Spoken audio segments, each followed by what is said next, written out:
तो अगर आप यहाँ पे fx इंटू जी एक्स करोगे तो क्या मिलने वाला है? ऐसे a0 से सब में मल्टीप्लाई करोगे, ऐसे a1 से सब में मल्टीप्लाई करोगे तो पहले a0 और b0 मिलेगा आपको, फिर आपको a1 b0 प्लस का है ना a0 b1 मिल जाएगा, है ना, ऐसे मिलेगा। और प्लस लास्ट में आपको मिल जाएगा an bm x के पावर m प्लस ये मिल जाएगा। बात समझ में आ रही है? तो अब इसी को आप माने हैं इक्वल टू 0, ये ना fx इंटू 0, इसी को आप 0 माने हैं। तो अच्छा, अब ये चीज 0 कब होगा? ध्यान दीजिएगा, ये चीज 0 कैसे दिखाई देगा? ध्यान दीजिए, आप माने ना fx into g x equal to 0, तो जो fx इंटू जी एक्स मैंने मल्टीप्लाई किया है मतलब ये है, और इसको इक्वल टू 0 की बात करनी है। तो ये इक्वल टू 0 जो है अगर बात करेंगे तो इसका मतलब ये तभी होगा जब है ना ये सब के सब 0 हो, ये सब के सब 0 हो, है ना। तो हियर an और bm है ना is not equal 0, is not equal 0, ये 0 नहीं होगा। क्यों मालूम है? क्योंकि which implies because an is not equal 0 and bm is not equal 0। देखो, जो पॉलिनोमियल आप माने हो यानी m डिग्री का, मैंने बताया था कि जिस डिग्री में आप पॉलिनोमियल कंसीडर करते हो उसका जो हाईएस्ट डिग्री का कोएफिशिएंट हो नॉट इक्वल 0 होना चाहिए, तब वो उस डिग्री का पॉलिनोमियल कहलाएगा। अब मान लीजिए आपने कहा है कि 2 डिग्री का पॉलिनोमियल है और आपने उसका कोएफिशिएंट ऐसे कर दिया, तो यह होगा क्या 2x प्लस का 5, या 2 डिग्री पॉलिनोमियल थोड़ी है यह, है ना, ये आपका 1 डिग्री पॉलिनोमियल है। तो जिस डिग्री का पॉलिनोमियल आप मान रहे हो है ना, उसका जो हाईएस्ट डिग्री है उसका कोएफिशिएंट 0 नहीं होना चाहिए। तो आपने माना fx को ऐसा माना, मतलब n डिग्री का पॉलिनोमियल माना, आपने gx को m डिग्री का पॉलिनोमियल माना, तो कंफर्म है कि an नॉट इक्वल 0 होना चाहिए, bm नॉट इक्वल 0। तो जब an नॉट इक्वल 0 है, bm आपका नॉट इक्वल 0 है, तो पढ़ोगे अब ये सेमेस्ट्री करने की प्लानिंग है जी, ऐसे मस्ती करोगे है ना।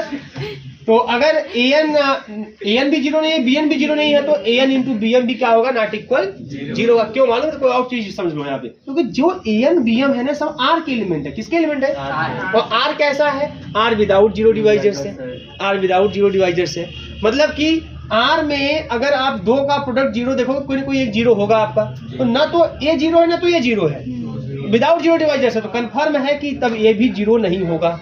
अगर यही हमारा r विथ जीरो डिवाइजर्स होता तो हो सकता था कि ये भी 0 ना हो, ये भी 0 ना हो और ये 0 हो जाए, ये हो सकता था। लेकिन प्रश्न यहाँ पे यह है कि r हमारा विदाउट जीरो डिवाइजर से, इसका मतलब यह हुआ कि अगर 2 टर्म का है ना 2 नंबर का मल्टीप्लिकेशन अगर 0 है तो उसमें से कोई ना कोई एक 0 होगा।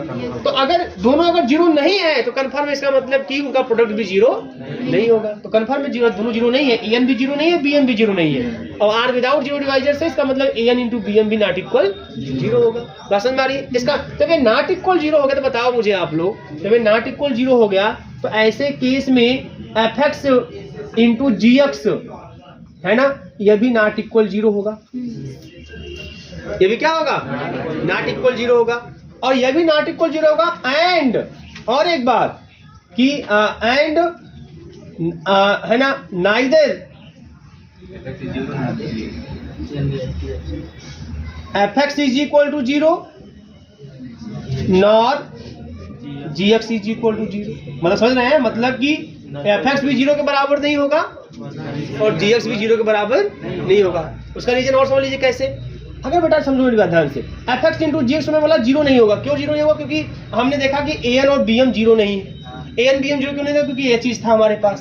तो अगर ये an bm 0 नहीं है, मतलब ये टर्म अगर 0 नहीं है तो कन्फर्म कि 0 पॉलिनोमियल नहीं होगा। 0 पॉलिनोमियल के लिए सबको 0 होना होगा और इसको भी तो 0 होना होगा, लेकिन ये 0 नहीं है, इसका मतलब कि 0 पॉलिनोमियल नहीं है। अच्छा, अब जब ये 0 नहीं है, इसका समझ रहे हैं? इसका मतलब क्या हुआ? इसका मतलब कि x के पावर m, x के पावर n दोनों एग्जिस्ट कर रहे हैं, दोनों हैं टर्म में। क्योंकि देखो मल्टीप्लिकेशन में घात जुड़ता है, मल्टीप्लिकेशन जो पावर होता है वो क्या होता है? वह ऐड होता है। ध्यान दीजिए, मल्टीप्लिकेशन में पावर क्या होता है? ऐड होता है। ध्यान समझिएगा यहाँ पे। तो अब मल्टीप्लिकेशन में पावर देखो यहाँ पे ऐड हुआ है, मल्टीप्लिकेशन पावर क्या हुआ है, ऐड हुआ है। अगर fx और gx में से कोई जीरो होता तो क्या पावर ऐड होगी, रिजल्ट आपको मिलता क्या? यह टर्म है, यह टर्म एग्जिस्ट कर रहा है, क्यों? क्योंकि ये नॉट इक्वल जीरो है, इसका मतलब ये टर्म है, यह टर्म है, इसका मतलब x की पावर m प्लस n है। तो x की पावर m प्लस n तभी होगा जब x की पावर m भी होगा, x की पावर n भी होगा। और x की पावर m और x की पावर n दोनों है, इसका मतलब ना तो x की पावर m का कोएफिशिएंट जीरो है, ना तो x की पावर n का कोएफिशिएंट जीरो है। इसका मतलब कि यह भी आपका जीरो पॉलिनोमियल नहीं है और यह भी आपका जीरो पॉलिनोमियल नहीं है। बात समझ में आ रही है ना? तो fx into gx is not equal to zero होगा और नाइदर fx जीरो होगा ना gx जीरो होगा। दैट इज, इसका मतलब बोलेंगे आप rx is without zero divisors, without zero divisors, है ना? Hence rx is an integral domain. Note कर लो, खेलना है। Ring of polynomial, ring of polynomials over a field, ring of polynomials over a field, ring of polynomials over a field. ठीक है, अब इसे ring of polynomial over the ring था, उसी ring of polynomials over the field. Over the field कराया तो जो हमारे a0 a1 a2 सब होंगे, सब किसके एलिमेंट होंगे? सब फील्ड के एलिमेंट होंगे। अर्थात अब उन नंबरों के मल्टीप्लिकेटिव इनवर्स भी आपको मिलेंगे, एग्जिस्ट करेंगे। बात समझ में आ रही है मास्टर? लेकिन प्रश्न यह है, अब अगला थ्योरम यह बनेगा कि R अगर रिंग है तो Rx भी रिंग था, R अगर इंटीग्रल डोमेन है तो Rx भी इंटीग्रल डोमेन है, लेकिन F फील्ड है यहाँ पे, लेकिन जो Fx होगा वो फील्ड नहीं होगा। बस हमारे की नहीं आ रही है, क्योंकि F फील्ड है मतलब कि a0 a1 a2 ये सब के मल्टीप्लिकेटिव इनवर्स तो होंगे, है ना? लेकिन क्या उसके मल्टीप्लिकेटिव इनवर्स होने से क्या पॉलिनोमियल के भी मल्टीप्लिकेटिव इनवर्स मिल सकते हैं क्या? कोई फर्क नहीं हो भाई। ऐसे एक्स स्क्वायर प्लस 1 का जो मल्टीप्लिकेटिव इनवर्स होगा 1/x स्क्वायर प्लस 1 होगा। अब इसमें a0 का इनवर्स है, a1 का इनवर्स है, उससे क्या फर्क पड़ता है?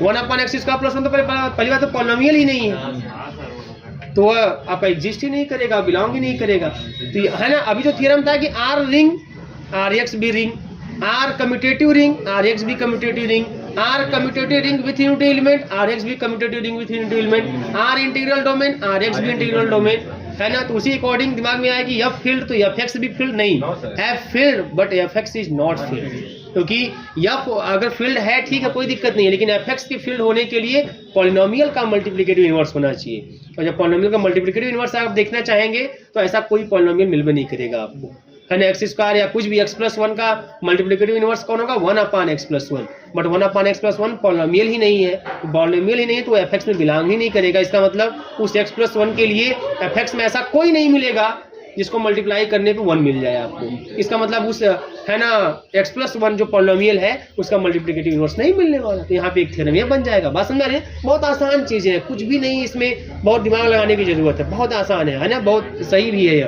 देखिए इसको अब डिफिनेशन पढ़ लीजिए, फिर 1 घंटा आपको ये एस्टन वाला पढ़ा देते हैं। लिखो, let capital F be a field, let capital F be a field, let capital F be a field, then the set fx, then the set fx, लिख पा रहे ना fx आप लोग, of all polynomials, of all polynomials in indeterminate, of all polynomials in indeterminate x, x को indeterminate बोलते हैं, in indeterminate x of the form fx is equal to, of the form fx is equal to, अब भवानी जब fx बोले तो वो छोटे कोष्ठक वाला होना चाहिए, है ना? जब मैं बोलूं fx, है ना, फील्ड वाला, तो ऐसे, और अब मैं बोलूं पॉलिनोमियल तो फंक्शन वाला, ऐसा कुछ, ठीक है ना? fx is equal to a0 plus a1x plus a2x square plus dot dot plus का an x to the power n plus an x to the power n, where n is non-negative integer where n is small n is non-negative integer and the coefficient non-negative integer and the coefficient a0 comma a1 comma a2 comma dot dot dot and the coefficient a0 comma a1 comma a2 comma dot dot dot an are all in capital F. In capital F forms a ring under addition and multiplication. Forms a ring under addition and multiplication of polynomial. Forms a ring under addition and multiplication. Under addition and multiplication of polynomials. This ring is known as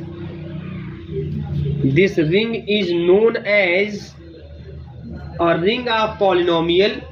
This ring is known as a ring of polynomial. A ring of polynomial over a field F. A ring of polynomial over a field F, capital F, over a field capital F. ठीक है बेटा, सामान्य सी बात है। जैसे हाँ बोलिए। हाँ यन तो बुक में लिखा था, वहाँ ऐसे लिखा था क्या? n greater than equal 0 belongs करेगा z में। किससे जेड में? n ग्रेटर देन इक्वल 0 हाँ फिर ऐसे बिलोंग्स z। हाँ तो नॉन निगेटिव इंटीजर मतलब क्या हो गया? पॉजिटिव। वही फिर एक बुक में देखा, फिर डायरेक्टली वहाँ लिखा था यहाँ बिलोंग्स नेचुरल। हाँ वो ठीक तो है। तो वो यहाँ 1 से स्टार्ट होगा ना, क्या यहाँ नेचुरल नंबर में बिलोंग्स कर रहा है। सही तो है। नहीं, नेचुरल नंबर 1 से है ना, तो उसमें क्या बोला था उसमें? n greater than equal 0 belongs to z। हाँ बिलोंग्स टू जेड। तो फिर क्या दिक्कत उसमें? सर ये मतलब ये नेचुरल नंबर बिलोंग्स कर रहा है। नहीं हम समझ गए। एक कहना चाहते हैं ये ना कि नहीं एक कहना चाहते हैं कि अगर small n belongs to capital N लिखा है तो इसका मतलब n की वैल्यू 1 2 3 ऐसा कुछ होगी। हाँ सर। तो अगर ये करें कि अगर n की वैल्यू z में लिखा है और ये लिखा है n इक्वल टू 0, तो ऐसे हिसाब से n इज इक्वल टू 0 1 2 3 ऐसा होना चाहिए। यही कहने मतलब कहें कि यहाँ पर सर 0 आ गया है ना 0। तो देखो अब एक प्रश्न उठता है कि किस सेंस में कहा हुआ है। जैसे मेरा मतलब यह चीज़ है कि अगर मान लीजिए पॉलिनोमियल लिया गया है तो पॉलिनोमियल में 0 पॉलिनोमियल भी होता है। अगर 0 पॉलिनोमियल होगा तो हमारा यह n 0 भी हो सकता है। अगर 0 पॉलिनोमियल नहीं होगा तो हमारा n की स्टार्टिंग 1 2 3 से होगी। बात समझ में आ रही है ना? तो वो चीज़ है, तो वो किस सेंस में कहा है वो मतलब, ठीक है वो चीज़। और कोई बात नहीं, निगेटिव नहीं होना चाहिए, बस नॉन निगेटिव, ठीक है। इक्वल आए जी, ठीक तैयारी करो लो। और एक बार थियरम लिखिए। If fx comma gx, if fx comma gx, if fx comma gx, ठीक है, are two non-zero element, are two non-zero element, are two non-zero element of fx capital F और x बड़े कोष्टक में of fx, then degree fx into gx, degree fx into gx is equal two degree fx और plus का degree gx। Degree fx into gx is equal two degree fx है ना, और plus degree gx, ठीक है। ये चीज है तो बहुत ही सामान्य सी बात है, तो ये बहुत ही सामान्य सी बात है।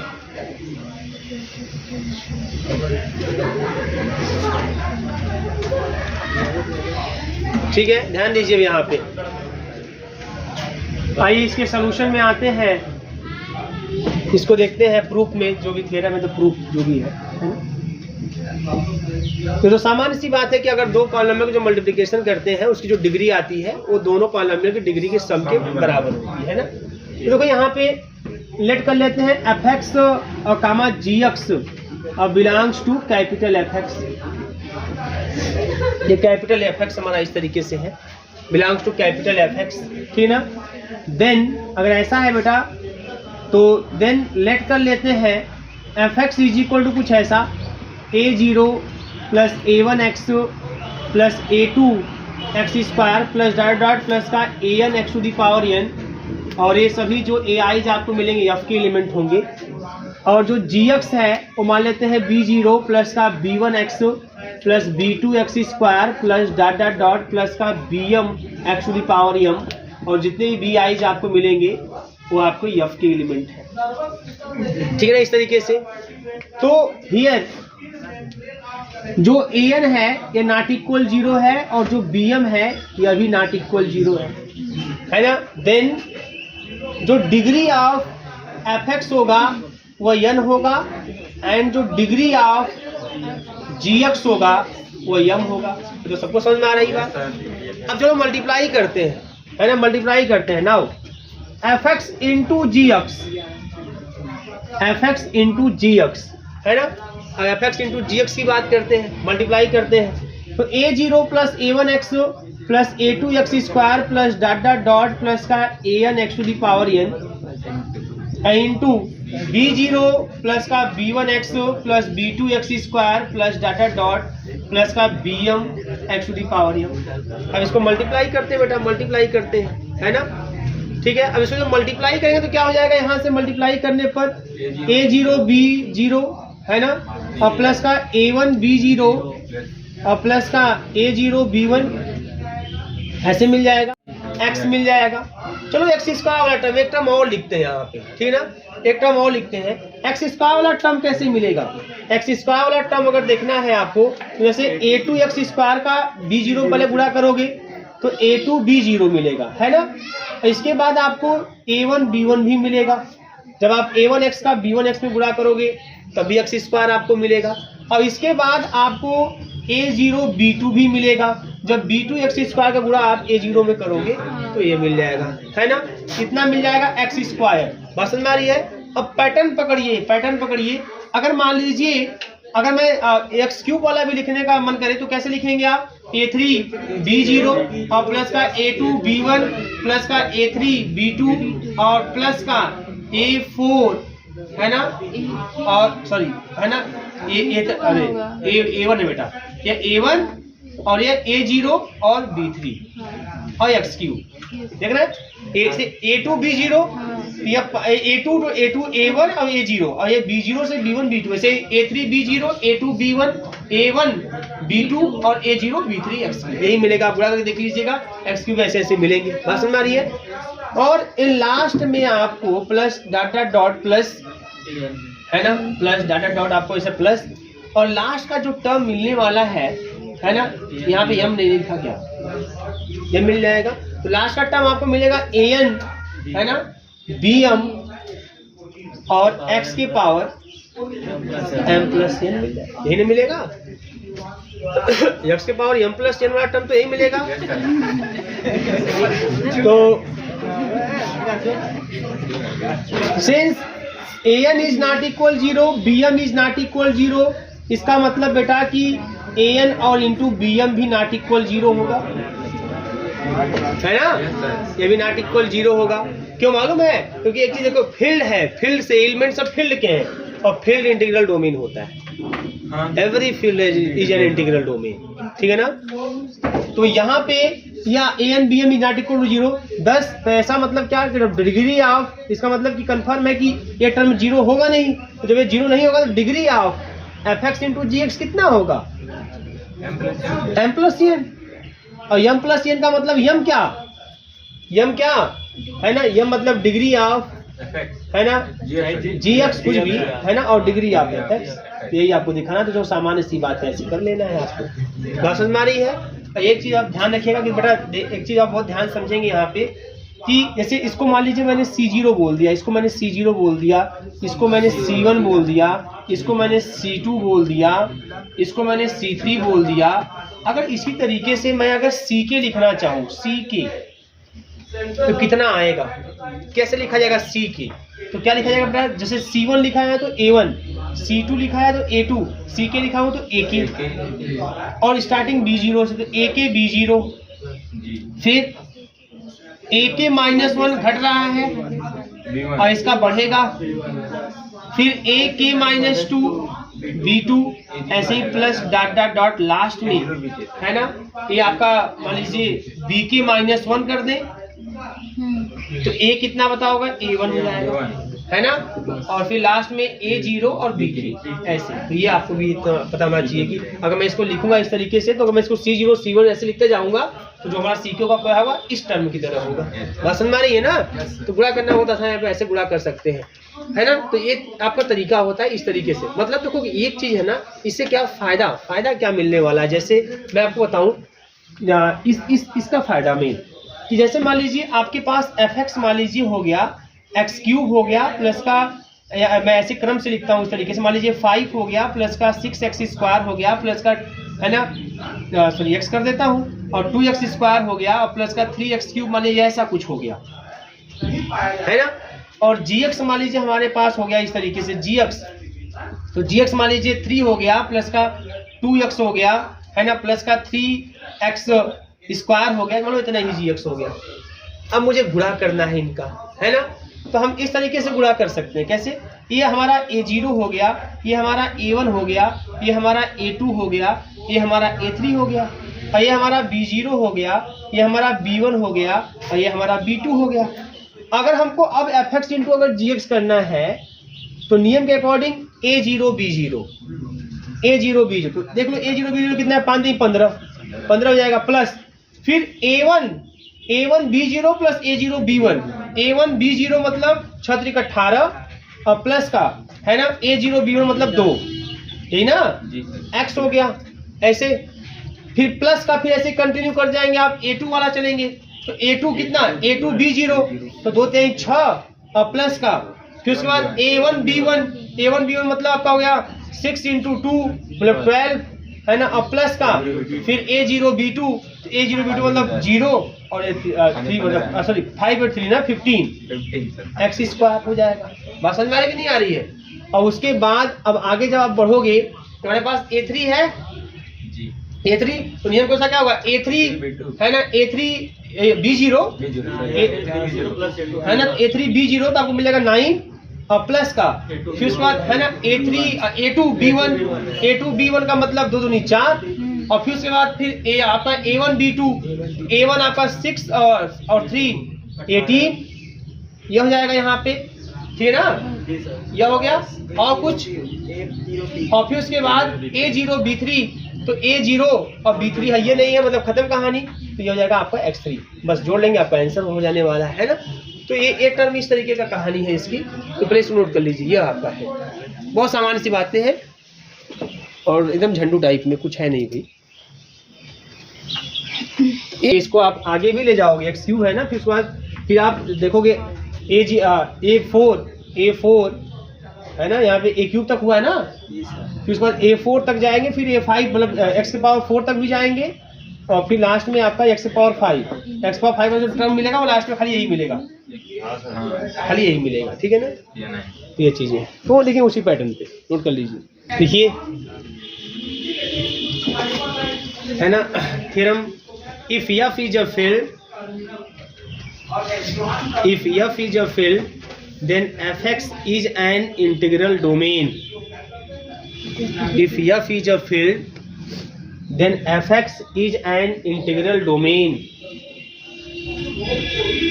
Then fx is an integral domain. अगर यह फील्ड है, अगर यह फील्ड है, f is field, अगर यह फील्ड है then fx, अब देखिए इंक से लग रहा है कि हम लोग काफी अमीर वाली पोजीशन पहुंच गए हैं। fx is an integral domain, तो ये fx इंटीग्रल डोमेन होगा, है ना। अब इसका प्रूफ, कोई प्रूफ नहीं है ना। तो since f is an field, f is field, यह फील्ड है, then f is an integral domain। जानते हैं ना आप लोग, ये तो आप जानते हैं कि हर फील्ड इंटीग्रल डोमेन होता है।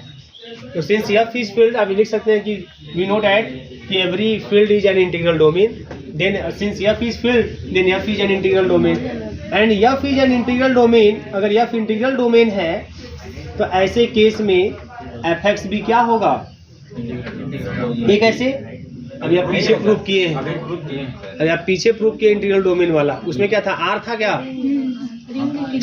रिंग इंटीग्रल डोमेन था, तो है तो इंटीग्रल डोमेन की बात हो रही है ना, रिंग इंटीग्रल डोमेन, तो आपका जो आर एक्स था वो आपका इंटीग्रल डोमेन हो गया। तो अगर एफ इंटीग्रल डोमेन तो एफ एक्स भी क्या हो जाएगा, इंटीग्रल डोमेन। खत्म, कहाँ हो गया प्रूफ इसका, बात समझ आ रही है। अब देखो हो गया, मतलब ये चीज है ना कि अब आपको जो मैं वहाँ पे आर के बारे में लिखवाया हूँ वही पूरा आप एफ के बारे में छाप दीजिएगा। बात समझ में आ रही है ना, ये चीज है, नोट कर लीजिए साइड में, तो दिक्कत नहीं ना किसी को। हाँ, वो वही पूरा लिखना है सेम टू सेम, बस वहाँ आगे जगह एफ कर देना है। जब वहाँ पे आपने प्रूव किया कि आर इंटीग्रल डोमेन है तो आर एक्स फील्ड है, उसी तरह से अगर एफ इंटीग्रल डोमेन तो एफ एक्स भी फील्ड होगा, सॉरी एफ एक्स भी इंटीग्रल डोमेन होगा, सीधी सी बात है।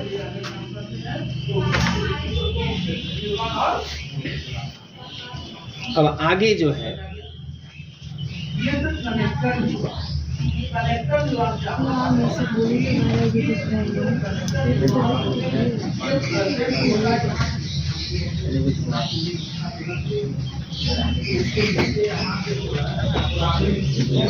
हो गया बेटा, लिखिए theorem, if F is field, if F is field, if f is filled then fx is not a field, then fx is not a field, if f is filled then fx is not a field। अगर यह field है तो fx field, fx जो है वो field नहीं होता है। आइए इसको प्रूफ करके देख लेते हैं, बहुत ही आसान ही है, ठीक ना। लेट एफ इज फील्ड, मान लेते हैं एफ फील्ड है, f is field a field, then we have to show that, then we have to show that f x is not a field, f x is not a field, ये आपको show करना है ना। तो देखिए in F x, अगर मैं F x की बात करूं, अगर मैं एफ एक्स की बात करूं तो लेट कर लेते हैं, let f x is equal to a0 plus a1x plus a2x square plus dot dot dot और plus an x to the power n, जहां पे a i कहाँ का एलिमेंट है, f का एलिमेंट है, ठीक है ना। हम मान लेते हैं एफ एक्स, अगर एफ एक्स आपका फील्ड होगा, if fx is a field, sorry fx capital fx, अगर कैपिटल fx जो है अगर फील्ड है तो fx is field, then inverse of fx must be exist, exist करना चाहिए इसको, बात समझ में आ रही है ना। क्योंकि अगर fx फील्ड है तो fx का कोई भी पॉलिनोमियल fx में लेंगे अगर आप, है ना, तो ये fx का जो पॉलिनोमियल है ना, उसका इनवर्स भी आपको मिलना चाहिए अगर फील्ड है तो, क्योंकि फील्ड जो होता है a commutative ring with unity element having multiplicative inverse. नमस्कार से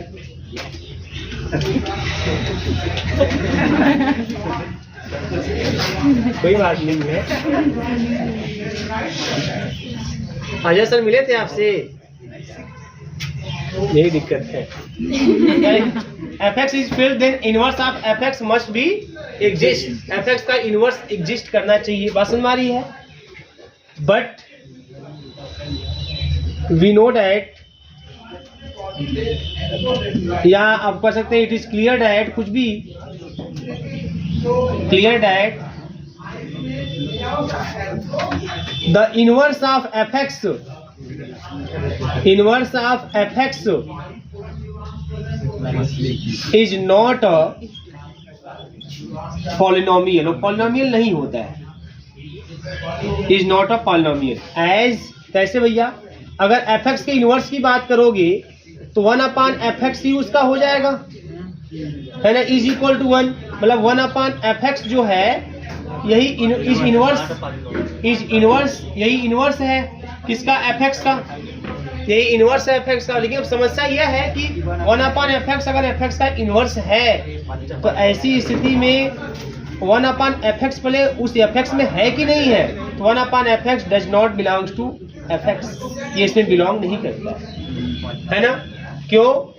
क्योंकि since 1/fx is not a polynomial, ये पॉलिनोमियल नहीं है। इसका मतलब यह है ना कि जो हमारा याद रखेंगे ये एफ एक्स हमारा कहाँ का एलिमेंट है, belongs to capital f x. तो इसका मतलब यह है कि कैपिटल एफ एक्स अगर फील्ड है तो उसका इन्वर्स एग्जिस्ट करना चाहिए, लेकिन हम देख रहे हैं कि है ना उसका इन्वर्स एग्जिस्ट नहीं करेगा, क्योंकि जो उसका इन्वर्स होगा है ना वो पॉलिनोमियल नहीं है। जब पॉलिनोमियल नहीं है तो कैपिटल एफ एक्स में बिलोंग नहीं करेगा। इसका मतलब कैपिटल एफ एक्स में हर पॉलिनोमियल का है ना इन्वर्स आपको नहीं मिलने वाला, किसी भी पॉलिनोमियल का इन्वर्स आपको नहीं मिलने वाला। हर क्या किसी भी पॉलिनोमियल का आपको इन्वर्स नहीं मिलेगा। इसका मतलब capital f x is not a field, दस जब नहीं एग्जिस्ट कर रहा है दस capital f x is not a field.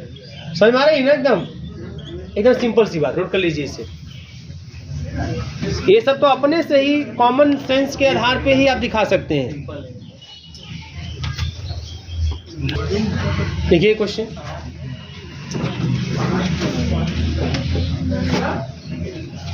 The ring of polynomials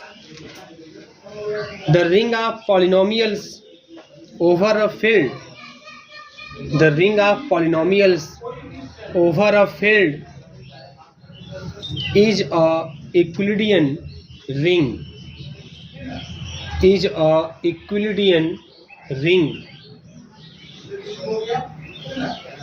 is a Euclidean ring। ठीक है, तो ये चीज आप कर चुके हैं ऑलरेडी, ठीक है ना। तो अब जो भी समझना है जैसे समझना लिख लीजिएगा, ये मैं करवा चुका हूँ सेम तरीके से, ठीक है ना। यूक्लिडियन रिंग वाले में एग्जाम्पल, ठीक है ना। हाँ जो भी है जैसे भी समझना है अपना समझ लीजिए, लिख लीजिए, ठीक है। बात समझ में आ रही है। अच्छा चलिए अब आगे बढ़ते हैं। अच्छा आगे बढ़ने पर एक चीज़ और देख लेते हैं। जैसे ये जो थ्योरम ये प्रूव किया ना आपने, इसको और भी तरीके से आप मैनेज कर सकते हो, डिग्री वाले भी तरीके से मैनेज कर सकते हो। कैसे देखो भी जान लो। जैसे जैसे हम एफ एक्स जी एक्स की बात कर रहे हैं यहाँ पे, तो मान लेते हैं कि लेट एफ एक्स, ध्यान दीजिएगा इसी को ऐसे भी कर सकते हैं कि एफ एक्स और comma g x belongs to capital f x. दो इसमें ले लेते हैं यहाँ पे इस तरीके से, बस समझ में आ रही है। और डिग्री ऑफ एफ एक्स जो है वो मान लेते हैं यम है, और डिग्री ऑफ जी एक्स मान लेते हैं एन है, ठीक है ना। तो डिग्री ऑफ हमें भी पढ़े हैं कि जो degree of f x into g x होता है, ये दोनों का सम होता है, मतलब डिग्री ऑफ एफ एक्स और plus degree of g x होता है। बात समझ में आ रही है ना। अच्छा अब यहाँ पे डिग्री ऑफ एफ एक्स, जो एफ एक्स जी एक्स माने हैं, ये सब नॉन जीरो पॉलिनोमियल जो लेट हम कर रहे हैं, वो कैसे पॉलिनोमियल लेट कर रहे हैं, नॉन जीरो पॉलिनोमियल।